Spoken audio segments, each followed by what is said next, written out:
Auto insurance can all seem the same until it comes time to use it. So don't get stuck paying more for less coverage. Switch to USAA Auto Insurance and you could start saving money in no time. Get a quote today. Restrictions apply. USAA. Move your career further, faster in just 2 days with a Harvard Professional and Executive Development Program. Advance your leadership skills, craft smarter business strategies, build your network, and transform how you work and think to keep your career moving forward. You'll earn a certificate and can add Harvard to your resume with Harvard Professional and Executive Development. Learn more at professional.dce.harvard.edu/Spotify. Romance is in the air for Valentine's Day. And when you're ready to pop the question, all you need is the perfect moment to come around. And, of course, the ring. At BlueNile.com, you can find thousands of natural and lab-grown diamonds, plus legendary service from Blue Nile's jewelry experts who can answer every question, help you design a custom ring, and even plan the proposal. So seize the day today. Right now, you can save up to 50% at BlueNile.com. That's BlueNile.com. Chronic migraine is 15 or more headache days a month, each lasting 4 hours or more. Botox, onabotulinum toxin A, prevents headaches in adults with chronic migraine before they start. It's not for those with 14 or fewer headache days a month. It prevents on average 8 to 9 headache days a month versus 6 to 7 for placebo. Prescription Botox is injected by your doctor. Effects of Botox may spread hours to weeks after injection, causing serious symptoms. Alert your doctor right away, as difficulty swallowing, speaking, breathing, eye problems, or muscle weakness can be signs of a life-threatening condition. Patients with these conditions before injection are at highest risk. Side effects may include allergic reactions, neck and injection site pain, fatigue, and headache. Allergic reactions can include rash, welts, asthma symptoms, and dizziness. Don't receive Botox if there's a skin infection. Tell your doctor your medical history, muscle or nerve conditions, including ALS, Lou Gehrig's disease, myasthenia gravis, or Lambert-Eaton syndrome, and medications, including botulinum toxins, as these may increase the risk of serious side effects. Why wait? Ask your doctor, visit BotoxChronicMigraine.com, or call 1-800-44-BOTOX to learn more. It's always a good time to celebrate your team. With designs for every occasion, Starbucks cards are the perfect thank you for employees and clients alike.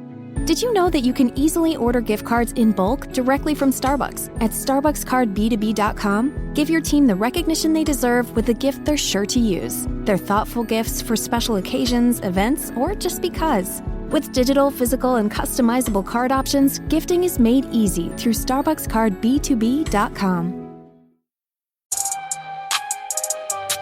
Drink it in, man.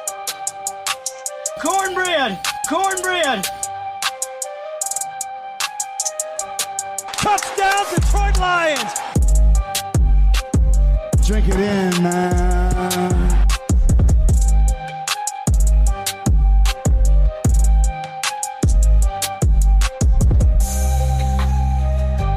Cornbread! Cornbread! Touchdown, Detroit Lions! Drink it in, man.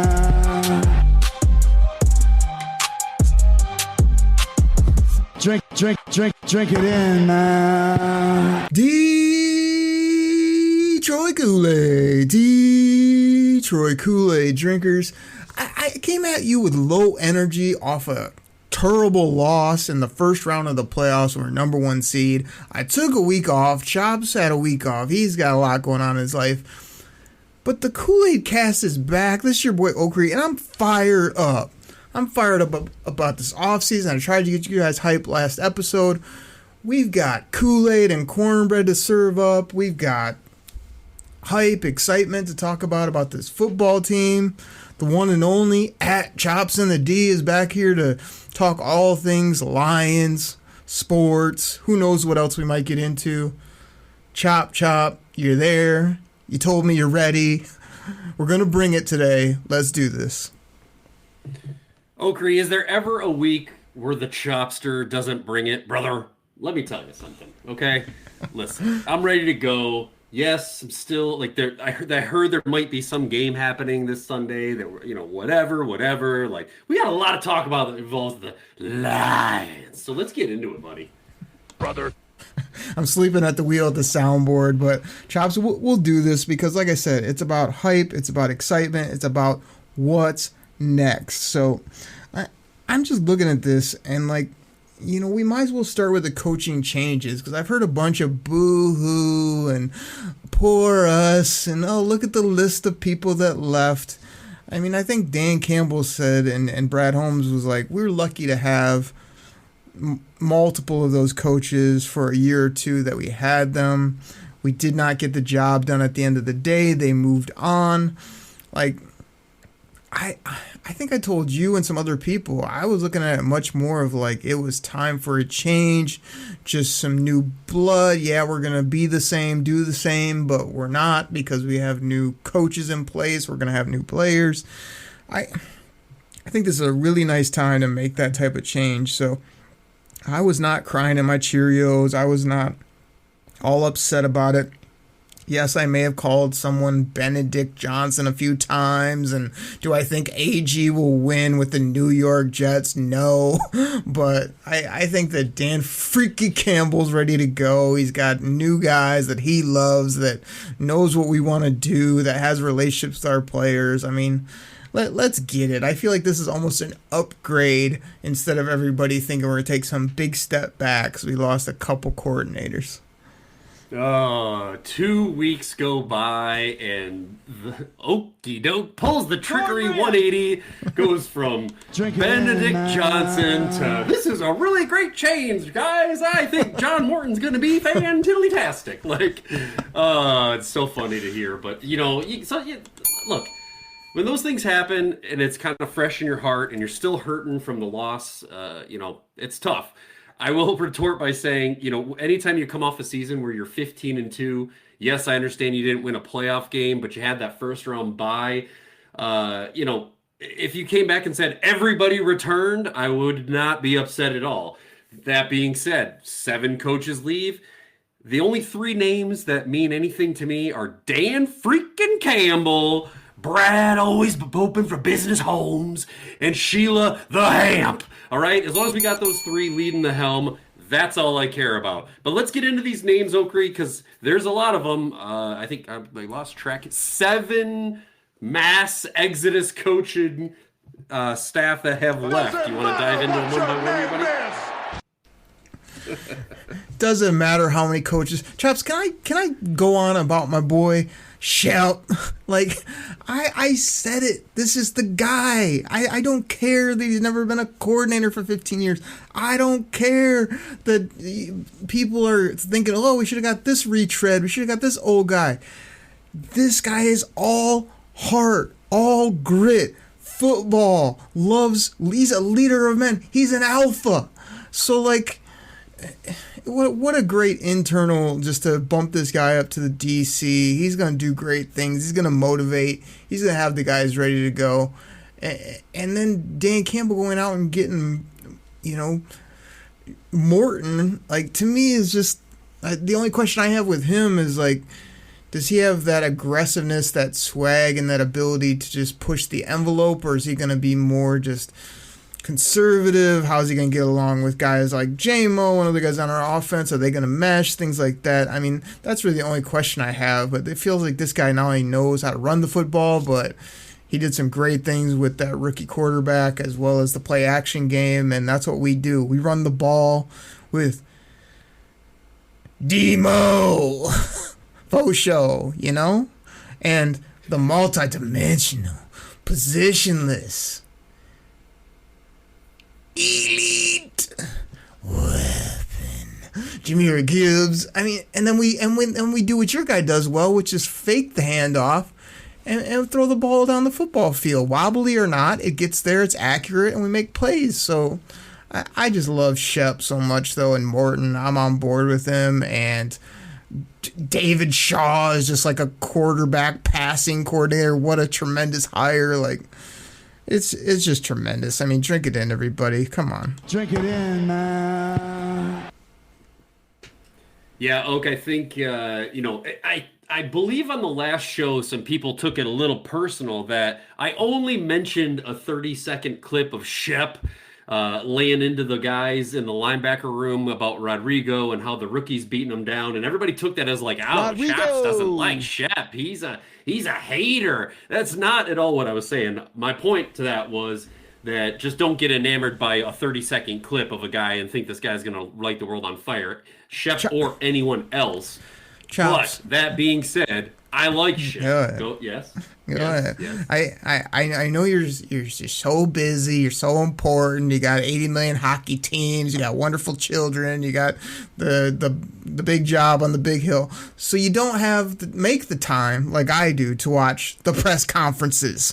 Every single time Shep had a presser, I was ready to run through a wall. Every time he talked about his players, it was absolute love and it was absolute accountability.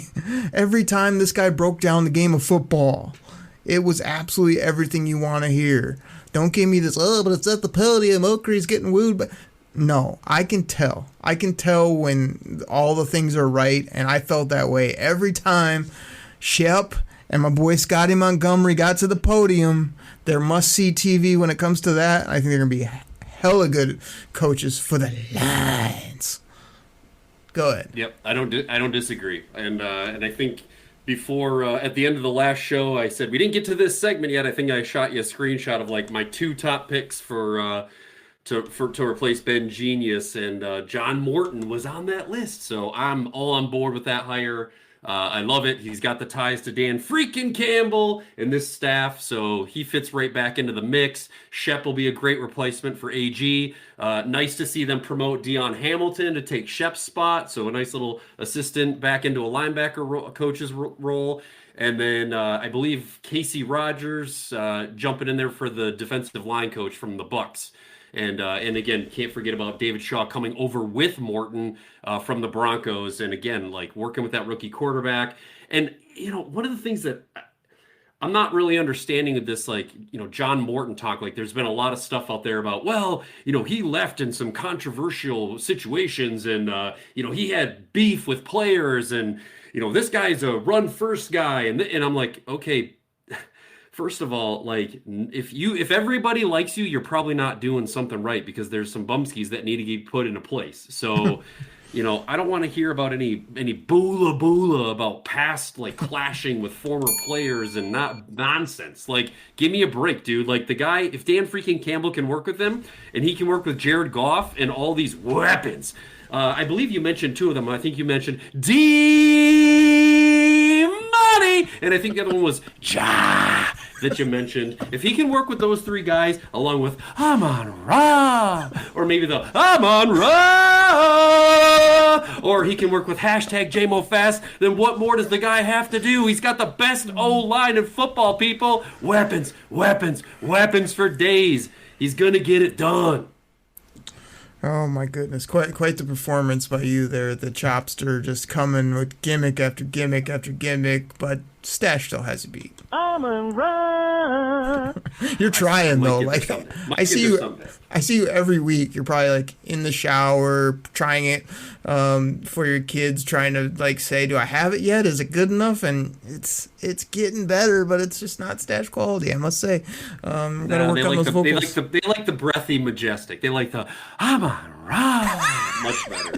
So and my son did get a little Jared Goff chant going the other day too, and I was like, buddy, the Jared Goff, we got to stop those now. We're not in football. We're out now, buddy. And he goes, but Dad, I could still get the chant. I said, yeah, that's fine, but like just keep it on the DL for a couple weeks. Your son starting a Jared Goff chant out in public. Don't hate on Little Chopper. Don't hate on Little Chopper. Not him, but like I heard some people saying that like other people are trying to do that out of I don't know if it's love or defiance or what, and people are like not now, not after that performance.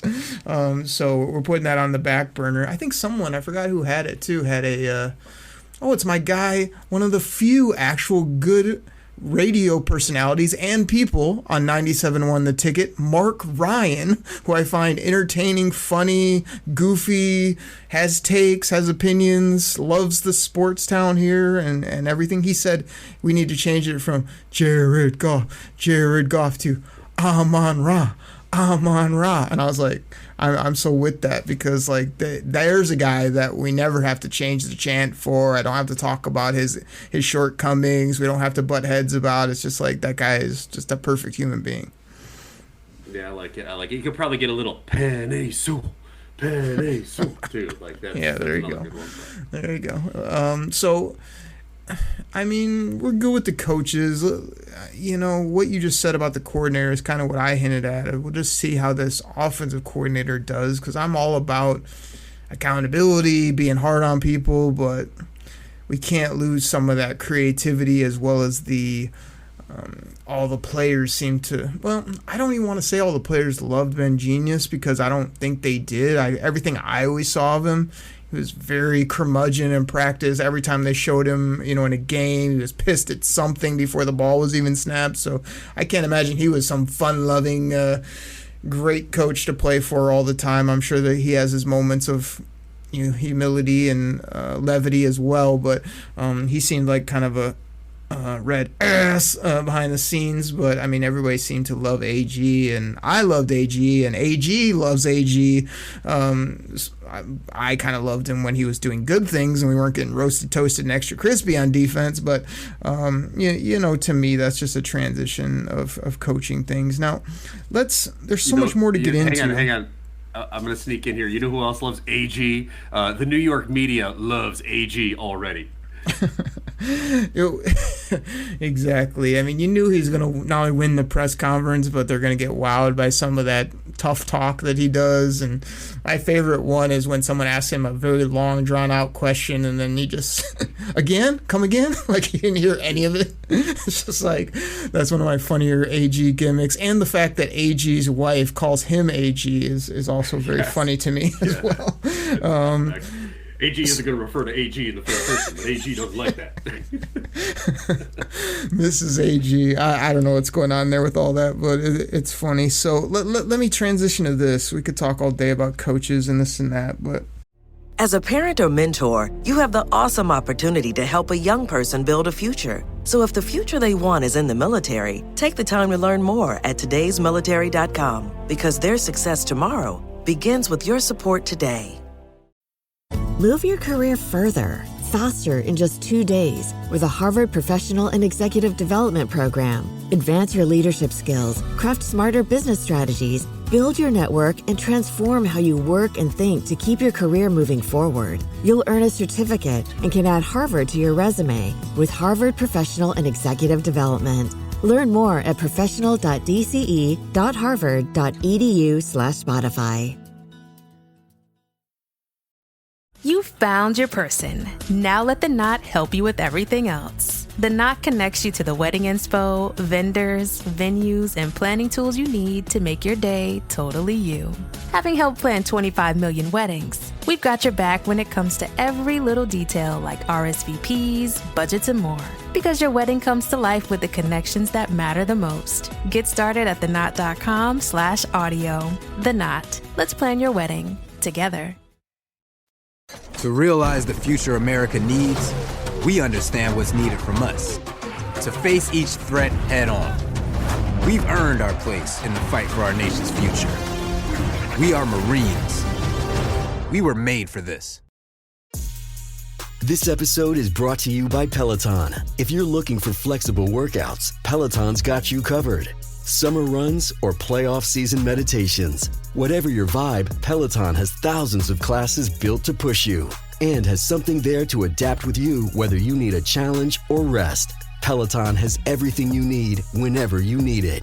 Find your push. Find your power. Peloton. Visit onepeloton.com.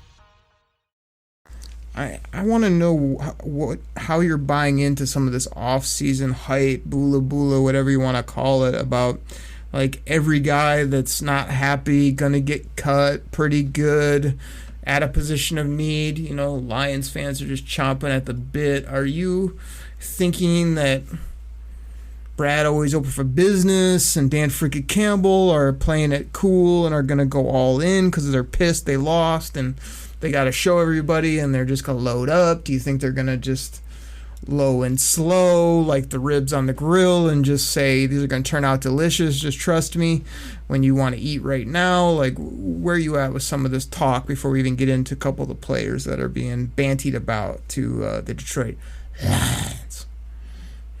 Well, I mean, that's the $1 million question, right? Like, I think they've played it low and slow for a while now. They've relied on their supreme drafting talent.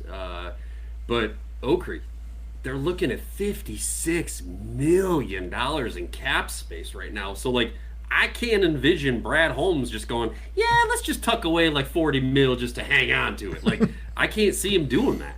So they're at the cusp. They're at the precipice. I think that they are ready to alter the plan a little bit. Like we said, like the low and slow has made that trajectory up and up and up. But I think they're ready to make a little tweaks now, and I think they're ready to make some splash. I still expect them to do a little bit of what they do, which is like, hey, this guy's coming off an injury, and he was really good 2 years ago, but let's take a shot at him, get him a cheaper deal. And I think there will be some of that, and maybe some of that even with some of our own guys, a.k.a. the Carlson. But I expect them to make a splash. Are they going to make, the two big names right out there now are Kupp and Garrett. Are they going to make that kind of splash? I don't know. It's going to cost you some draft capital. We can dive into that. That's a whole other segment. But I think that there will be some adjustments to the strategy that they are going to take into this offseason with all that cap space. I definitely don't think strategy is a word, not at all. The way you said it, at least. Strategery? Is that what strategery is much closer to an actual word and a usage that is known by other humans. Let me ask you this though: how many times in your life, Choppy, are you doing something that's working very well? You're very comfortable with it. Everyone around you agrees that this is a good way of doing things, and then you just decide to either drastically change it or flip the script on what's working. Do you do that a lot? I would say that great leaders have the ability to know when it's time to make a tweak. Am I saying to do things completely different? No, not at all. But a tweak here and there, again, continue to draft well, utilize those late round picks, not undervalue picks and not just give them away like candy. But and again, I don't think that they have had this amount of cap space with this many young players locked up. Like, they don't really have anybody. They're like, oh my gosh, we got to resign this guy and it's going to take away a huge chunk of money. Like, they've got a big chunk of cash and they're going to spend it. So why not? Make a splash, man. Let's do it. Get me some edge across from Hutch and just let that D-line go to town. I guess what I'm still hung up on, though, is the reason we're here now is because of how they built it. And now people want to just throw those assets away for hopes of vets and guys that have done it and guys that make $30 million per to come in here and do it. And it's like, I'm torn between, man, you are at the cusp, you think, you don't want to miss that, quote, window, but you know how you can really extend the window and beef up the team and give us years and years of success like they claim they want? Keep doing what you're doing. Keep drafting studs. Keep paying your studs. Keep your guys around rather than giving up 2 firsts and $30 million a year for a 2-year rental. So I'm trying to actually be very pragmatic because I can see how we all get caught up in the make the splash, do it now, who cares about later?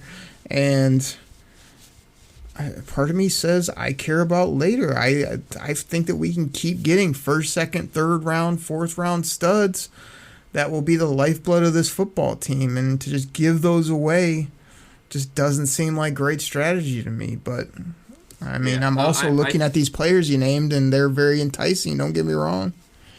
I hear you. I think, I'm definitely not in camp F them picks. Like, that's not my camp. I don't I'm looking at this draft history, and again, just throwing out some names that they find late.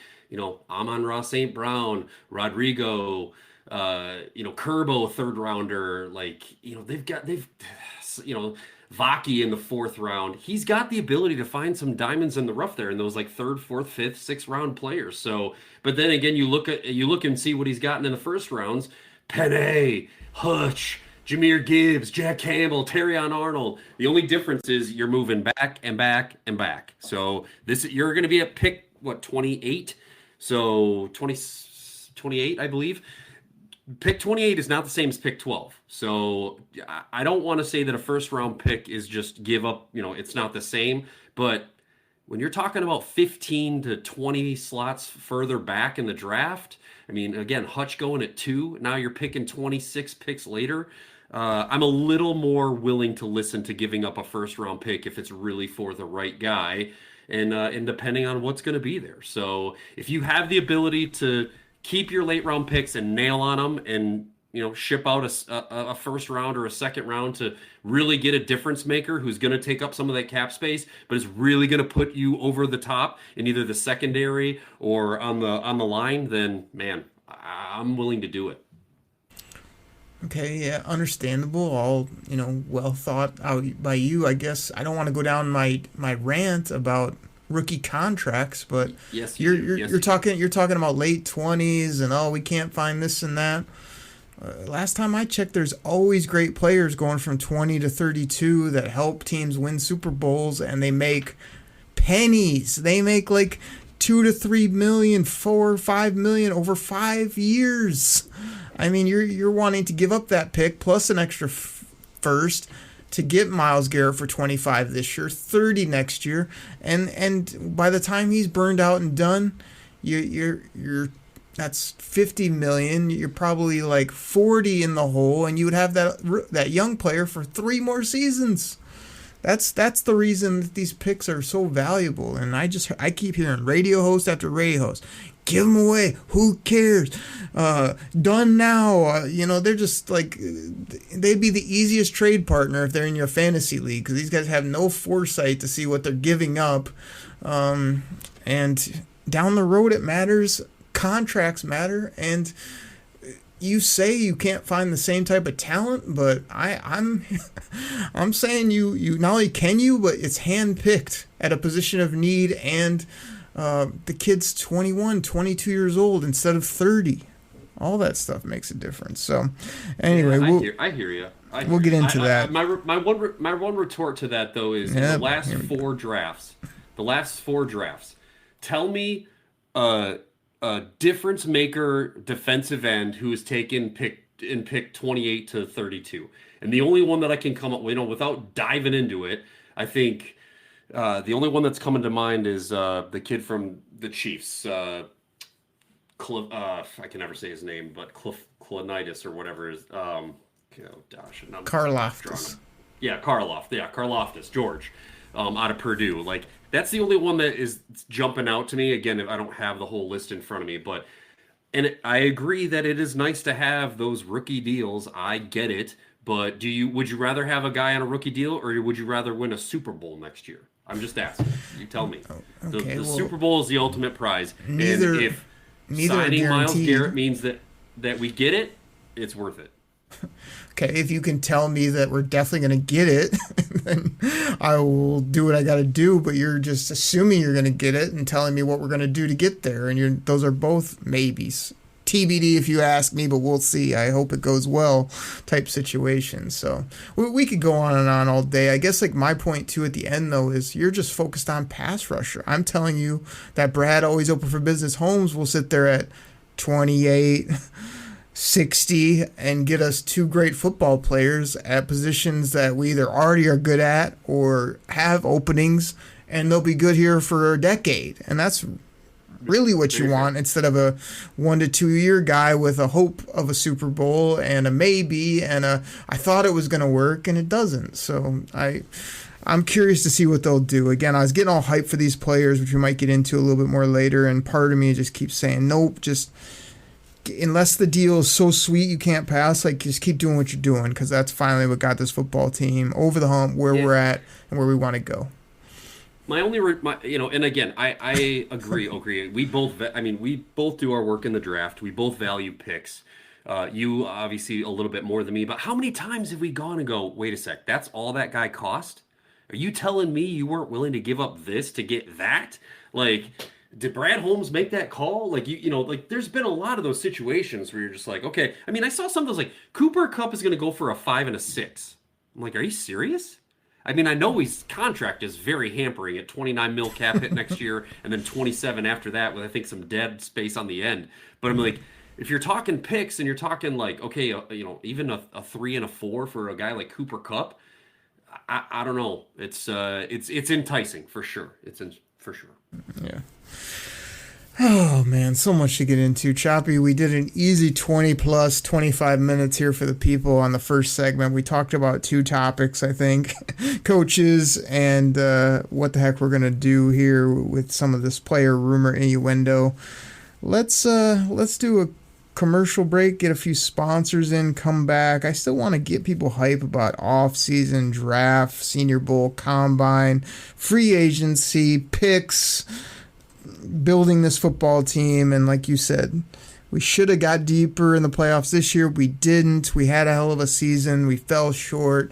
Everybody, Brad Holmes, Dan Campbell have already said, let's just get back to work. We're ready to go, putting this behind us. That's what we're doing here on the pod. So lots to be excited about, turning the page and moving forward here for our Lions and here on the Koolaid Cast. Everybody, we'll be right back.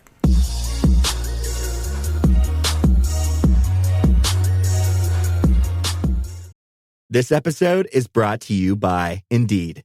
When your computer breaks, you don't wait for it to magically start working again. You fix the problem. So why wait to hire the people your company desperately needs? Use Indeed's sponsored jobs to hire top talent fast. And even better, you only pay for results. There's no need to wait. Speed up your hiring with a $75 sponsored job credit at Indeed.com/podcast. Terms and conditions apply. I think I just won my taxes. Yeah? I just switched to H&R Block in about 1 minute. All I had to do was drag and drop last year's return into H&R Block, and bam, my information is automatically there. So I don't have to go digging around for all my old papers to switch? Nope. Sounds like we just leveled up our tax game. Switching to H&R Block is easy. Just drag and drop your last return. It's better with Block. We're so done with New Year, New You. This year, it's more you on Bumble. More of you shamelessly sending playlists, especially that one filled with show tunes. More of you finding Geminis because you know you always like them. More of you dating with intention because you know what you want. And you know what? We love that for you. Someone else will too. Be more you this year and find them on Bumble. All right, everybody. This goes out to my fantasy football fans out there. Now, you probably heard about Reality Sports Online, the most powerful fantasy sports platform where owners can build and manage their fantasy team like a real NFL general manager. But the question is, have you tried it? I mean, we're talking free agency, multi-year contracts, rookie drafts, multi-team trades. You can put franchise tags on guys. It's as close as you're going to get to being an NFL GM. But do you think it sounds complicated? It's not. I'm here to tell you it's the best thing about Reality Sports Online is it's just more fun than your normal fantasy league, but it doesn't take barely any more time. After all this, are you still not sure? I mean, come on now. You can test your general manager skills by going over to Reality Sports Online, call it RSO. Please go check out realitysportsonline.com right now.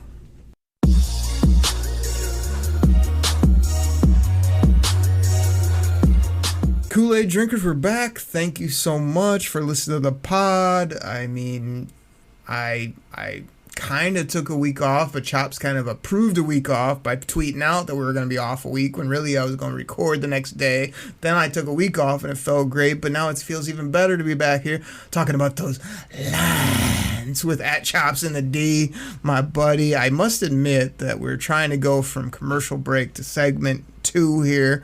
And we got in about a very heated, very back and forth argument about all things Lions, draft, players, who knows. I mean, I kind of tuned out all the boola that Chops was saying, but you know I had some stellar points, and those may or may not come up here in the second half, or maybe some bonus show. Who knows what we might do for you guys, but so much to talk about. Chops, this is normally where we give shouts, we give praise, we thank the people. But I kind of did a little bit of that, but I think we just got to get back to more football talk because that's what the people want, and there's so much to get into. Yeah, only the host of the Detroit Koolaid Cast would complain about his boss approving a week of time off. So, you know, you're welcome. You're welcome. You're the boss now? I thought I was the curator of the show.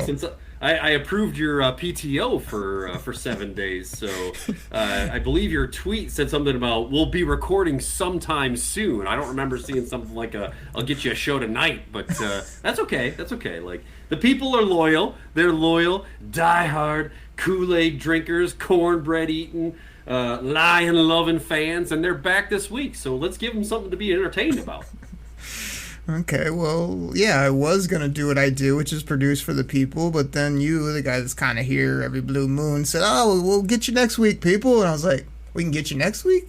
Okay, cool. I do need a little bit of time off. So I got my first show off in, year and a half, something like that.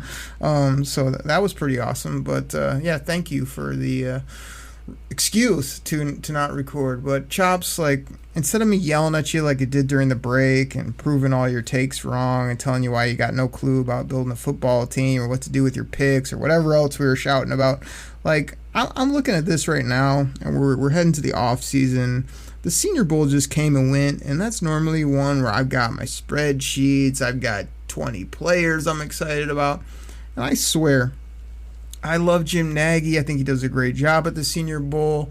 I love the event. I'm all about it. It's a way to kick off the draft process. I swear, this year, I tried so hard. I tried to watch the NFL Network coverage a little bit. I tried to take a few notes. I tried to pull up some pods, and I swear, there was only the only thing I got out of it is the kid from North Dakota State or South, whatever Dakota, is a great interior offensive lineman and did great throughout the week. Other than that, there was a few players here or there. Nobody wowed me. Nobody jumped off the page.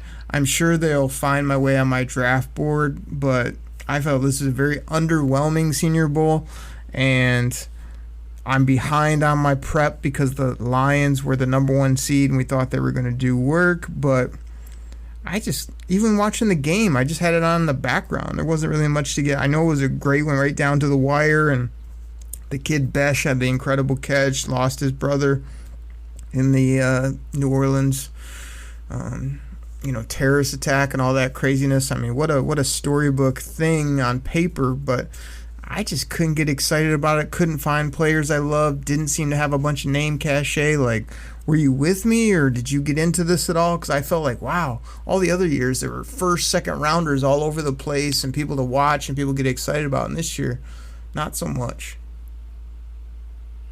Yeah, Okra, the Senior Bowl has really always been your kind of like kickoff to the off season. I'll be honest, like I was still, I'm still licking my wounds from this playoff loss at the time of the Senior Bowl, and so I flipped on a little bit here and there. You saw some of the stories about Besh and a few others, like the complete lack of quarterback. Just no one's really jumping out at leaps and bounds ahead of anybody, or so that's always the quarterback talk is always the big one. Okay, who's up? Who's in the top that needs a quarterback? Blah blah blah. I really just, to me, as much as I'm not interested in the Senior Bowl most years, I was not interested in the Senior Bowl this year either. So nothing really changed for me other than that. But okay, of course, there's some few names I always like to look into who stood out. But again, Brad, always open for business. Holmes is going to have a draft plan, and I don't know his draft plan. You don't know his draft plan. If you say you know his draft plan, you're lying. And, he's going to go out there and take some guy. And we're like, oh, we absolutely don't need players of that. And he's going to go, yeah, we're taking the best football player available. Bam, he's ours now. And the next thing you know, he's a Pro Bowler in 2 years. Yeah, and as much as I just said I was underwhelmed, like I may or may not be committing to a future 30, 40 hour-long pod, me breaking down all things Senior Bowl, all things draft here shortly once I get into it. But I always feel like the best player at the Senior Bowl, I always like to circle, highlight, underline on my sheet because they always end up being studs in the NFL, and I'm sure that'll be the case this year. So it was a little bit of an underwhelming start to the offseason, but, just looking at it like Combine's a couple weeks away. I think that's the end of February. Before you know it, free agency is kind of that beginning of March there, and then you have the draft right behind that. So I guess before we get into some of that, like one thing I did see at the Senior Bowl was Tez Johnson, the wide receiver for Oregon, was just uncoverable. Everybody kept comparing him to my boy, Tank Dell, who I kept saying, and the Lions had opportunities to get him. I drafted him for our Lions and our picks, and they didn't, and he's a stud. Yes, he's had some injuries. I get it. He's smaller, but, like, I want your take on this, Chops. Like, you know, from day one, I took J-Mo live on the clock. He had his best season this last year.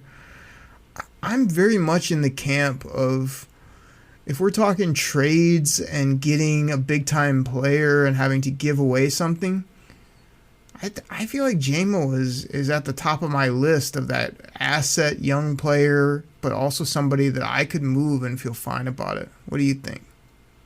Wow. Yeah. Stop the presses, Oakley.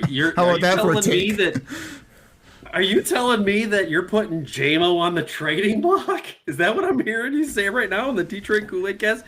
Hashtag J-Mo Fast, the dubbed king of the wide receivers by you. You're now putting J-Mo on the trading block. Is that what I just heard? That's not even a backpedal. That's the J-Mo drop, because I feel like that's about how quickly I'm willing to, like, send him out of town. I don't hate the guy, but, like, when you start looking at assets I want to get rid of for something else, I just came to the conclusion that he's at the top of my list. I don't know that I want to pay him. I love his speed. I love some of his swag, but I'm kind of frustrated with some of the other things, and I feel like I kind of know what he is at this point, and I feel like that another receiver, another big-time edge, we still can't even cover people at cornerback. So if I could get a top-level cover corner or an edge rush and put J-Mo in that type of package, like, yeah, that's where I'm at, because I feel like wide receivers are a dime a dozen, and I just can't have a guy that catches 50 balls. Yeah, he got to 1,000. Yes, he finds the end zone quite a bit and has big play potential, but I don't know. I just kind of coming to the conclusion that if he's here and he's part of our offense, he's going to be like a good player, but if we can put him in something to get great or get over the hump, as you've been saying, like, he was one of the guys I kept coming back to saying that's probably the guy I'd be willing to move on from, fill his spot with something else, and keep it rolling. So I don't know. That's where I'm at. You know what J-Mo's cap hit is next year? What, like 8, something like that? It's $5 million, man. 5.5.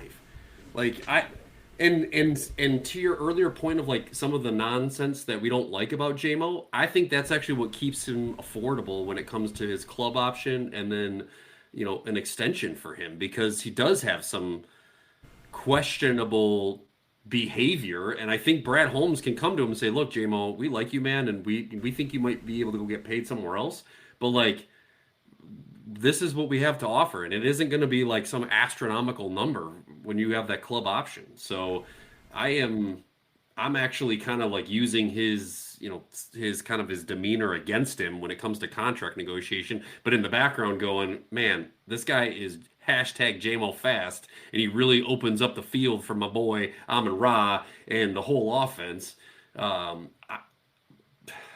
Wow, I don't even know. I don't even have a response to that, because I had never. I mean, that thought has not crossed my mind at all, considering that we locked in for one more year at age 24 at 5.5. Right. Yeah, but I'm not worried about his price or one more year. What I'm worried about is, like, don't you feel like you kind of now know what he is now? Like, he hasn't been the player I thought that I saw at Alabama at this level, and I don't know that he's going to get there, meaning, like, instead of a 50 catch, 800-yard player with 5 to 8 touchdowns, I mean, for what you would be willing to pay him and for him to be that top guy, he's got to be better than, he's got to be more productive than that. He can't just run off defense and be a speed threat and make a couple big plays. He's got to be, like, every week he's productive and he's consistent and still be explosive and swaggy to pay him, what, 20-some? You say $5 million next year. After that, it's 20, 25, whatever that contract's going to get up to for wide receivers. So I just think I don't know if that seems pretty high, man. I mean, he's at 1,000-yard season, 7 tugs. Like, I mean, he was taken 12th overall. The fifth year is going to bump him a ton, and then that's just what they make now. You got mid-level receivers that make 15 to 20-ish. It feels like the number now. So anyway, again, another item we could go on and on. I that's just my bombshell when I'm looking at. I'm not giving up BB. I'm not giving up Kerbo. I'm not. I mean, I have fools out there saying like they're willing to put Jahmyr Gibbs in any type of trade like package. Like, this guy is absolutely, I mean, how would I even describe this player? I mean, he's elite, and he's showing it time and time and time again, and he's healthy, and he's not foolish off the field, and he's incredibly talented and explosive. Like, that's a guy I'm willing to pay buco bucks and not even think about trading. But yeah. Well, you're going to be throwing out those kind of buco bucks because, again, talking that 2022 draft class, Kerbo, the curb stomp, the ball hawk. He's going to be getting Pizzade, and along with Aiden Hutchinson, those two are definitely going to be getting paid here pretty soon. So, yeah. I think, if you're talking that draft class where we've got these, 5th-year options for Hutch and JMO, like, I wouldn't say he's the one that's expendable. I hate to use the word expendable, but like, if you're looking at that group and you're looking who's someone that is value but we can trade, now that I look at it, it is probably JMO going out. Because that's what I'm saying. That was my point. Not that I don't like this player, this person, but it's like you start looking around and you're going, I got to keep Hutch. I got to keep Gibbs. I got to have BB as a captain of my defense. I got to have some of these, players up front on the O and the D line. It's like you start looking around like, can I get another speed receiver at half the price that may be more productive? And maybe not. Maybe they love him and he's a core piece forever. I mean, the fans love him, that's for sure. Like, I know I'll get hate and people tweeting me, I can't believe you said that. We love JMO, and I get that he's fun and the people love him, but at some point you either got to produce to get paid, and also if we got to pay everyone else, you can't pay everybody. So somebody's got to go. Yeah. You know what's funny too? I'm looking at some Brad always open for business homes draft capital previous picks. Penny is the only offensive lineman that he has taken in the first 3 rounds. I guess he got Manu last year in the late fourth round. But like, he has not invested that draft capital in those top 3 rounds to O-line after Penny. So, that's another one like. Let's do a quick side topic on Manu. Giovanni Manu, as well as paying Taylor Decker again. Like, are you on board with this? I mean, I feel like that was a very high draft asset. He gave up a lot.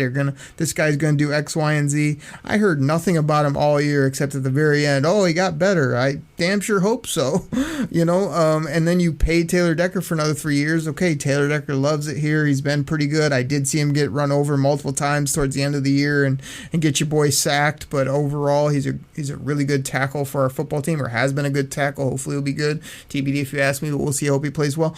And this Gio Manu is just like, I mean, is he going to practice? Is he ever going to be active? Like, I can only wait so long. It's like we're on year 3 of Broderick Martin, and I think he has 2 snaps under his belt. And we heard all the hoopla about him. It's like, I mean, are you on board with Gio Manu as our future stud left tackle, right tackle, him and Penne just being beasts?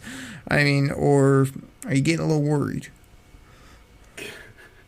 Apparently, folks, listen, I think I should apologize to the Kool-Aid Nation because I clearly hit a little, I hit a nerve there with the host of the show with the bringing up the Giovanni Manu, but dude, I mean, again, he's a rookie. I don't know, like, did I expect him to come in and like be a starter with the O-line depth that we have? No, I didn't. Like, would it have been nice when we had some injuries to see like he was the guy that jumped in and was able to start? Yeah, it would have been nice. But again, Christian Mahogany, my boy, was able to step in.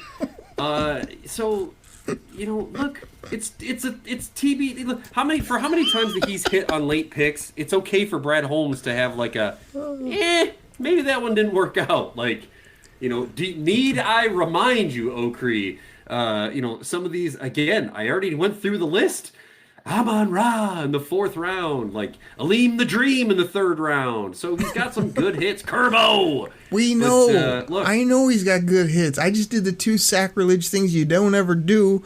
I said we can probably get rid of J-Mo if we had to, and look at Brad Holmes' mistake. Oh, I can't believe I mentioned it. Like, Chops, I know he's a rookie. I know he wasn't going to start, but like the fact you didn't hear word one about this player for 18 plus weeks is concerning. It's like, oh, Justin Roberts wrote a piece and he's doing this and he's stronger and he kind of looks the part. We get it, but can he play? That's what I want to know. He can't draft starters with every pick. I'm sorry. No human being can draft us. I know he's been spoiled, Okrie. I get it. Look, I understand in year 1, you got Penny, you got Big Denim, you got Aleem the Dream, you got Iffy, you got Amon-Ra, you got Derek Barnes. Okay, year 2, I get it. You got Rodrigo, you got Kerbo, you got Pascal, you got Williams, you got J-Mo. Oh, like, I get it. He can't hit on every freaking pick, man. Like, okay, yes, look in there. Here's another one. You want to get a little worked up here, Okrie? How about Colby Sorsdale? How's that working out for you in the 5th round? You hearing anything about that guy? Yeah, he's not good, and we know what he is now. And like, I'm pretty sure in the next couple years we're gonna know what Broderick is, and we might know that Manu was a great-looking guy in shorts, but maybe can't get. Like, maybe he'll turn into the guy from Philly. I mean, who knows? But like, I did get on a side tangent there, Chops. Let's turn it. We gotta like, I think we need to start our own little small segment show called ways that Chops can piss off Okrie, and then I'll just be like, hey, Okrie, what do you think about this? And then you just lose your mind for 3 minutes about something, and then it's like, next thing you know, Brad Holmes is the worst GM you've ever seen, and here we go, like, trade J-Mo. Hey, maybe we should see if we can swing a deal and get rid of Hutch. Nope, never said that. Nope. How about Jack Campbell? With that 18th pick, he hasn't really produced in 2 years. I don't know. I mean, let's serve up some more Kool-Aid. So, like, before free agency gets here, you talked about all the dollars. Oh, we got all this money, and it's like we've had money before, and we keep saving it for a rainy day. I'm looking at this roster, and yes, anybody with a brain, like these goofs that are on our sports radio, name the same 3 positions that every guy on his lazy boy names that we can fill, we need to look at. And we already know that's not how this football team operates. They go sign players that play like Detroit Lions. Doesn't matter where they're from, what their technique is, what their history is, what the needs are. If they fit with the way that we like to play ball, they'll bring them in. And I feel like that's what they're going to do in free agency. It's not going to be, it might be a little bit of need based, because Brad Holmes always says that's kind of when you fill out your depth chart. The only reason he does that is because, like me and if you can do that in fantasy football in some of these big 32-team RSO leagues, if you can kind of fill out your roster, then you can just take BPA in the draft and get studs and not have to fill ridiculous positions for no reason. But, I mean, like you say, it's a lot of money to use, and it's a few targeted spots, but really, they just really need to beef up the overall talent, be able to cover people, tackle, get after other people's quarterbacks, and then keep this offense humming. So you seem pretty confident that we'll be able to do that. We're going to actually spend some bucks and kind of change the system. So that's intriguing to me. What you got any names, or you got any spots you're going shopping with some of these dollars? Well, there's a lot. Yeah, there's a lot out there. I mean, we could really dive into some of the, like, let me ask you this. So I'm going to counter your question with a question, Okrie. Like, I think we all kind of know the list of Lions free agency. Like, what's your number one Lions free agent that you want to re-sign for this year? Is it simple? Is it just the top guy that's going to cost the most money that you let the plays drop? Hey, are you trying to pretend you don't hear the music because you love that drop so much? I didn't hear the music, Okrie. It doesn't exist to me. I don't hear that music. I was actually very impressed with not only how the Carlton played, but the fact that he's a DAWG, and the fact that he was an old grizzled vet that actually covered the WR1 and seemed to be more than adequate. I mean, that's what I've been looking for. That's what we need more than anything. I think I saw somebody either talk about like our PFF, or somebody had like free agent we're going to go get, and it was like Byron Murphy from the Vikings or something like that. And it was kind of like, yes, give me more corners. Chops, you really don't want to get me riled up again, because I have another hot take for you. The more and more I think about it, I love Terrion Arnold for the future, but I really didn't like his rookie year. He didn't make no plays on the football, no impact plays on defense, got burnt a lot, made a lot of tackles downfield, said the right things, was funny because he didn't have a winter coat, fell down the stairs, whatever he did. But like, Terrion Arnold needs to be way better when it comes to not only coverage, but making plays on the ball, PBUs, maybe get a pick or two, I don't know, maybe create one fumble or something instead of a couple random plays all year. And just because you're out there with your big, bright green mouthpiece, it's like, just because you're out there doesn't mean you played well. And I feel like a lot of people are just giving him credit because he played a lot of snaps. And it's like most of the time I saw an 8-yard catch and him just sort of making a half a tackle. Like, that's not good enough. I'm sorry. You're way too good for that, TA. You're a great person, great player. But I need a big step up if I'm going to have him as my CB 2 or 3 heading into next year. That's for sure. Okay, man, is this a new segment called Truth Bombs, or what are we doing here? Like, we gotta. I mean, I don't know. I mean, if I was like you, I would hashtag it with my name in there and some catchphrase. That's kind of what you would do. Yeah, of course I would. Of course, what I would do. But I'm looking at the corners that were drafted after Terrion Arnold, and there's a lot of them in that early second round with Cooper DeJean, Koolaid, Lassiter, Melton, Max Melton, like from Rutgers, like. I don't know. I don't know if anybody really stood out anymore. The only one that I would say that you and I were both banging the drum on, and he burned us in the freaking playoffs, is Mikey Sanderstill. But Chops, you can't say that, like, looking back on it, if you really think about it, that you can even remember, even over a play or two, that Terrion Arnold had that was actually wow factor, was good. He was just ho-hum out there a lot. Okay, he's kind of in the right spot. They have him out there guarding the second best receiver on the other team.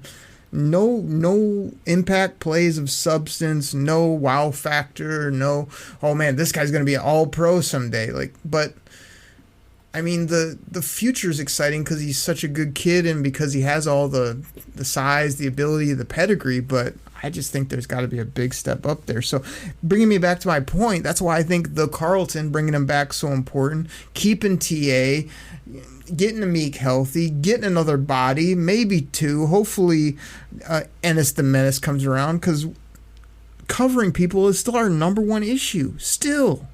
And Brad Holmes went double dip 2 seasons on it and still doesn't have it right.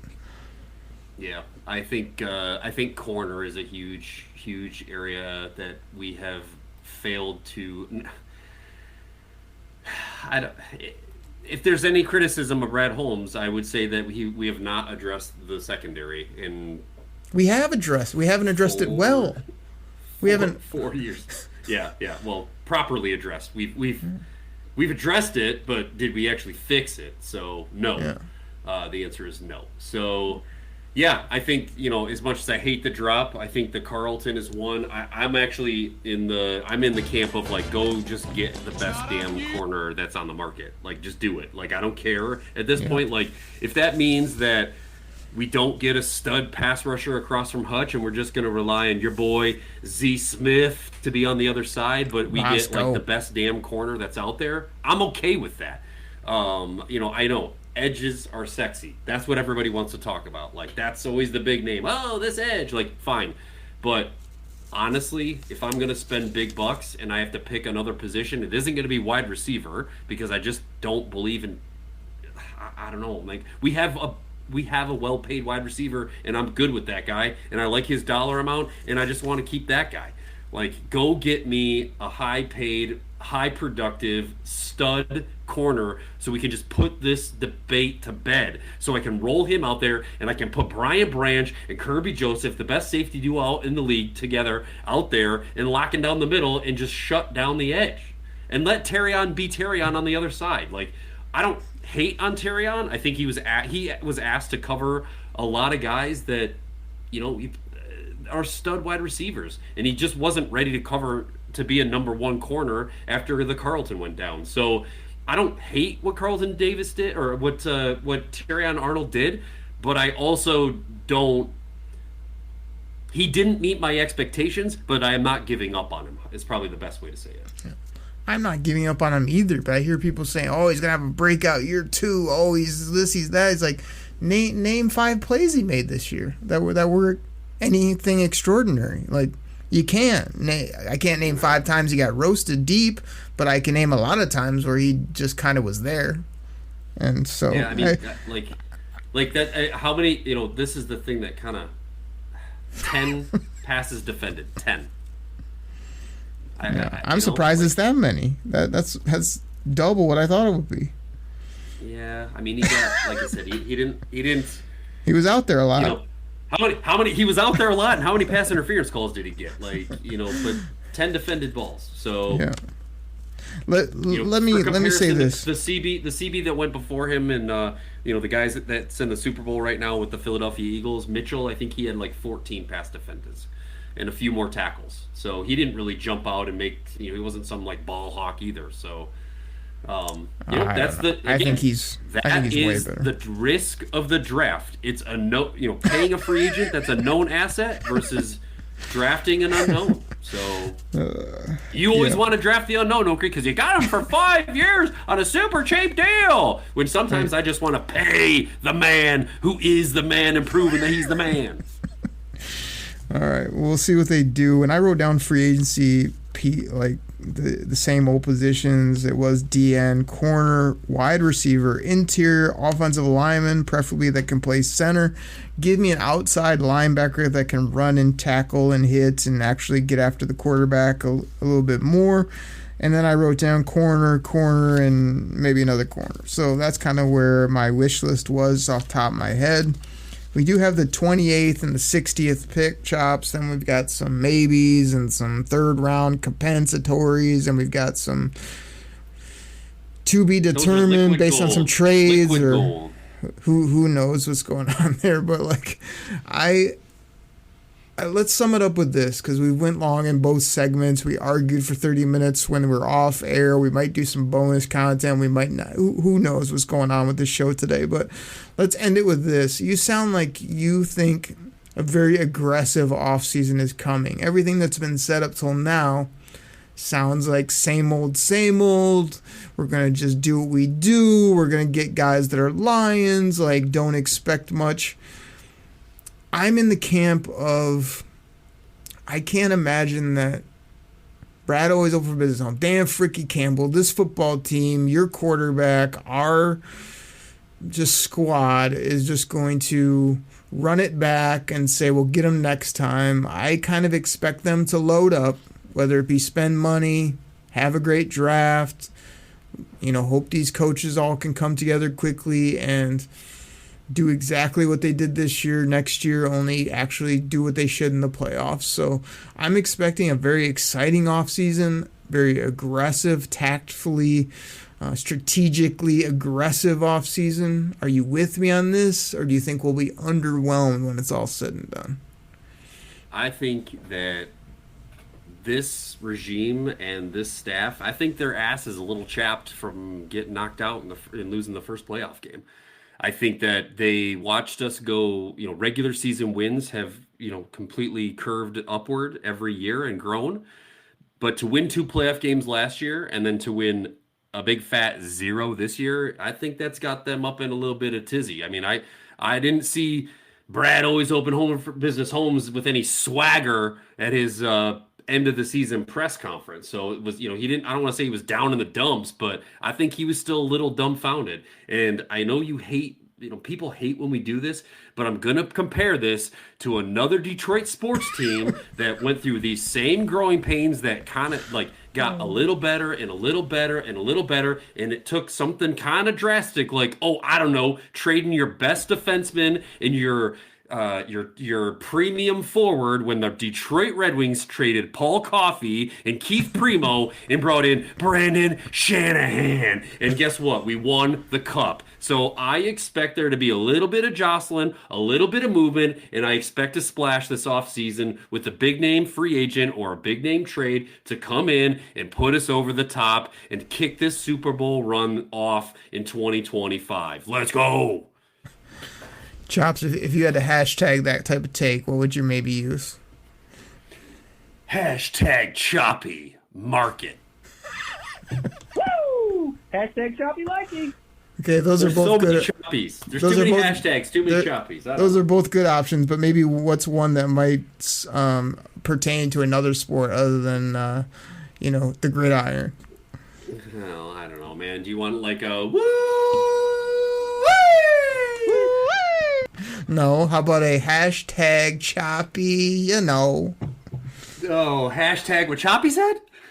No. Goes with another sport that you love, but I don't let you talk about very much on this show, but you just wedged into some type of metaphor to try to prove your point. Oh, look, I got a whole red Kool-Aid segment of hashtag choppy hockey that's ready to go if we're ready to record. There we go. No, we can't do that. We went 30 minutes per segment. We've been in arguments. I'm the only one that had some actual takes, I think, this week. You had lots of Kool-Aid, double sides of cornbread for the people.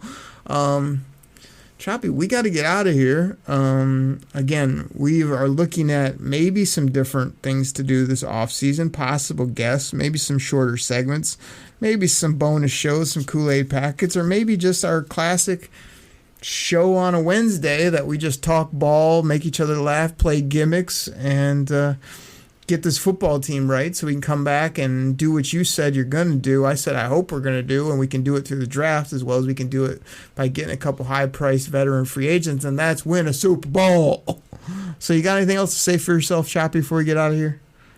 I think we're going to have a new running segment called, and it's going to come right after the break, and it's called Things That Grinds Oakrey's Gears. We'll definitely have a better creative name than that, but yes, I'm going to be bringing it this off season. I've got opinions, I've got takes. I'm not going to give you the same old stuff you hear all day long from every other thing. We like to have fun on this show, and appreciate all the listeners, everybody out there, especially the loyal, diehard Detroit Kool-Aid drinkers. Everybody, that's what we got. We'll catch you next time right here on the Detroit Koolaid Cast. Take care, everybody. We're out. Jared Goff, Pro Bowl MVP. Whoop-de-doo, Basil. Pack the bag, start the plane. This game is over. It is over. What a comeback by the Lions. Drink it in.